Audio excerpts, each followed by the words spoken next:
से चुनावी मैदान में है। निशान तो उनका सेब है, लेकिन उस सेब के साथ कहीं ना कहीं कमल का फूल जो है वो जुड़ा हुआ है। जो इनके साथ नहीं है वो या तो एजेंसी के लोग हैं या बीजेपी। जब ये बीजेपी के साथ है तब भी बीजेपी अच्छी है। बारामूला को आतंकवादी फ्री जोन घोषित किया गया। यहाँ पे अटैक्स नहीं होते हैं और यहाँ पे रोड्स डेवलप हो रहे हैं। पहले हम डरते थे वोट डालने के लिए, फेयरलेसली बाहर जाते हैं या शाम को देर भी होती है, we come back our Holmes.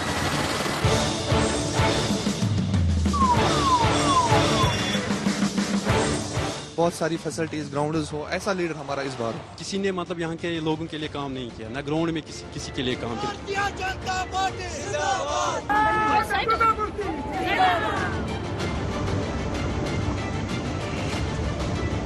एक एक वोट पे हमारी जो कम्युनिटी है, एक एक इंडिविजुअल का भविष्य निर्भर करता है।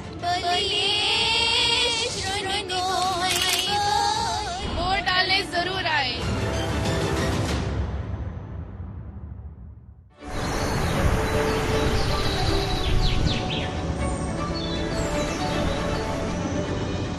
हिंदुस्तान के सिर का ताज, इस जमीन की जन्नत जिसे कुदरत ने बख्शी है बेइंतहा खूबसूरती की निमत।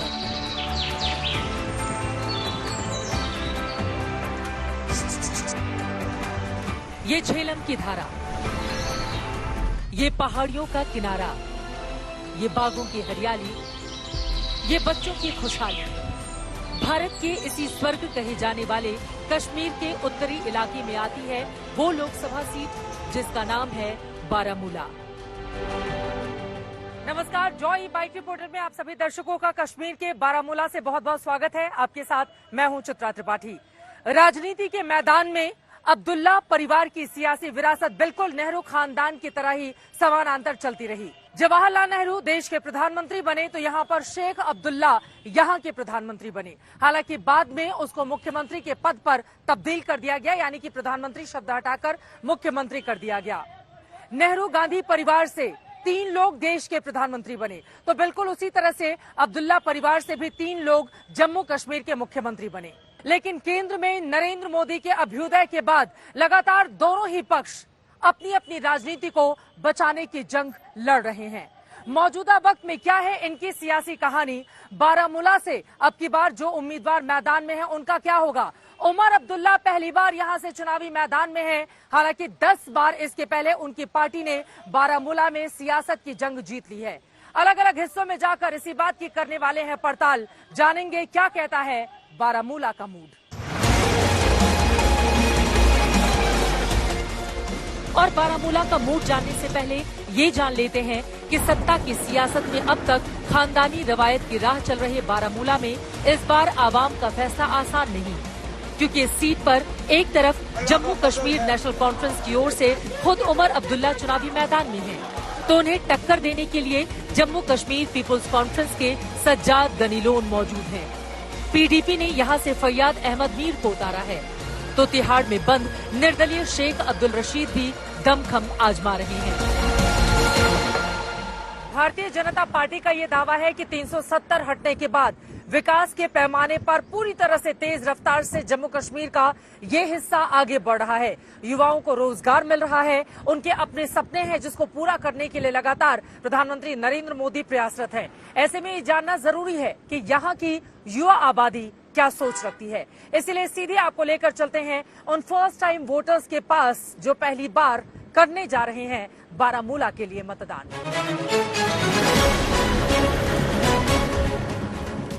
बारामूला में सड़कों पर घूमते हुए आसमान में सूरज की केसरिया धूप, तो उसके नीचे दूर बर्फ में ढकी पहाड़ी चोटियां और सबसे नीचे हरियाली भरी वादियां।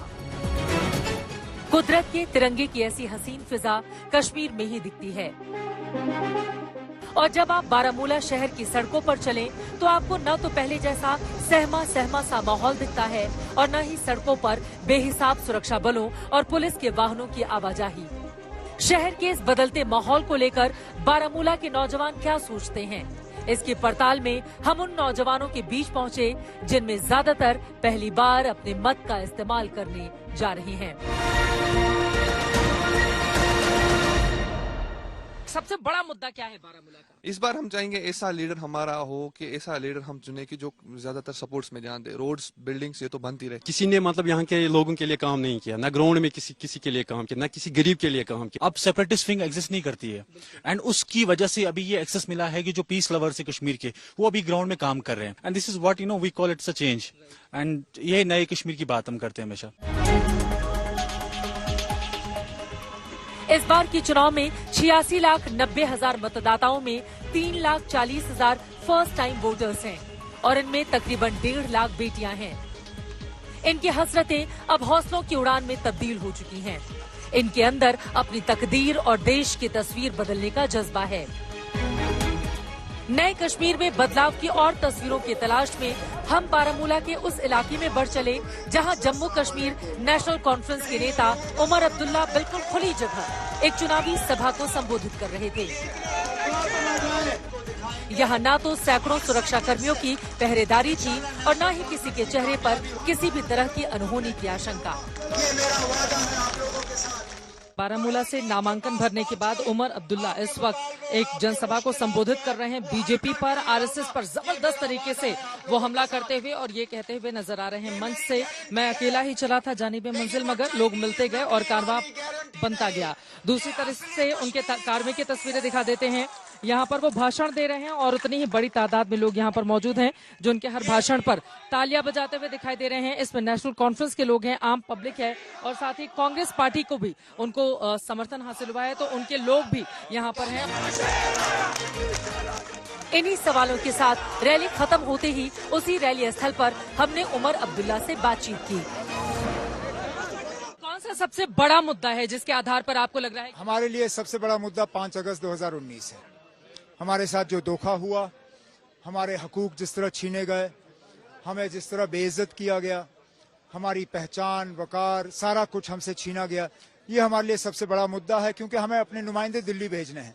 ये सारे फैसले दिल्ली में हुए थे, इनका इलाज भी अगर होगा तो दिल्ली से होगा, तो इस इलेक्शन में ये हमारे लिए सबसे बड़ा मुद्दा है। बारामूला से बीजेपी तो चुनाव लड़ नहीं रही है लेकिन आपके भाषण में बीजेपी पर जबरदस्त तरीके से हमला किया। क्योंकि बीजेपी का निशान नहीं है लेकिन बीजेपी इलेक्शन लड़ रही है और सुनने में आया है कि होम मिनिस्टर साहब खुद अब रजौरी पुंछ जो है वहाँ प्रोग्राम करने आ रहे हैं।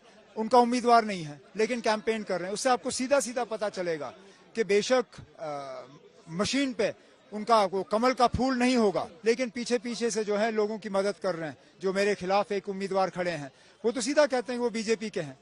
निशान तो उनका सेब है लेकिन उस सेब के साथ कहीं ना कहीं कमल का फूल जो है वो जुड़ा हुआ है। श्रीनगर छोड़कर आपको बारामूला क्यों आना पड़ा? क्योंकि श्रीनगर से कई बार आप सांसद रहे, फिर बारामूला हालांकि 15 में से 10 बार आपकी पार्टी यहाँ से जीती, तो कहा जा रहा है सेफ सीट चूज करने के लिए उमर अब्दुल्ला जी यहाँ पर आ गए। पहले तो मुझे टूरिस्ट कहा गया था, अब मैं सेफ हूँ।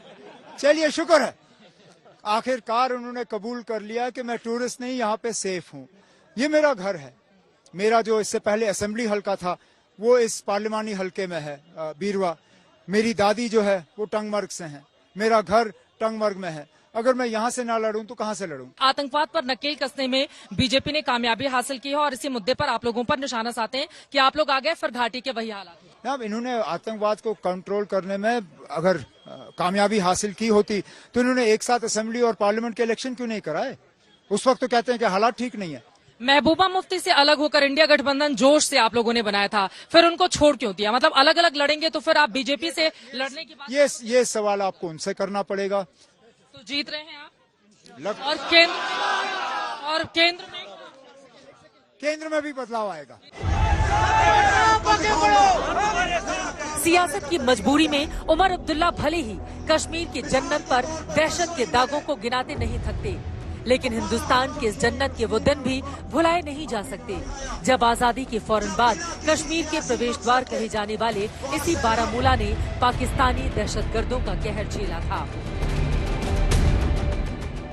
वो 22 अक्टूबर 1947 का दिन था जब पाकिस्तानी फौज ने ऑपरेशन गुलमर्ग चलाया था।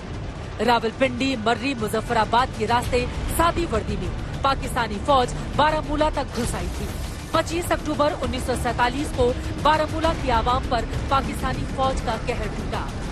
लूट, हत्या, बलात्कार, आगजनी, अपहरण से घाटी चित्कार उठी थी। और ये सिलसिला 27 अक्टूबर को तब तक चलता रहा जब तक दिल्ली से भारतीय फौज श्रीनगर तक नहीं पहुंच गई। ओडिशा के बीजू पटनायक ही उस विमान के पायलट थे जिन्होंने भारतीय फौज को श्रीनगर में उतारा था। और आजादी के साल में दहशत का वो सिलसिला जो शुरू हुआ तो आतंक की आग में जलती घाटी ने अमन आस में 7 दशक गुजार दिए। बारामूला की पहचान अब बदल रही है। जहां पर आतंकवादी दहशतगर्दी फैलाने से कतई नहीं चूकते थे, आज वहां पर शांति है। यहां के युवा विकास रोजगार की बात करते हुए आपको दिखाई दे जाएंगे। जिन हाथों में पत्थर हुआ करते थे उन हाथों में मौजूदा वक्त में कलम है और वो चाहते हैं कि यहां पर स्थिति और ज्यादा बेहतर की जाए ताकि उनकी शिक्षा और समृद्ध हो सके और इस हिस्से के विकास के साथ वो आगे बढ़ पाए।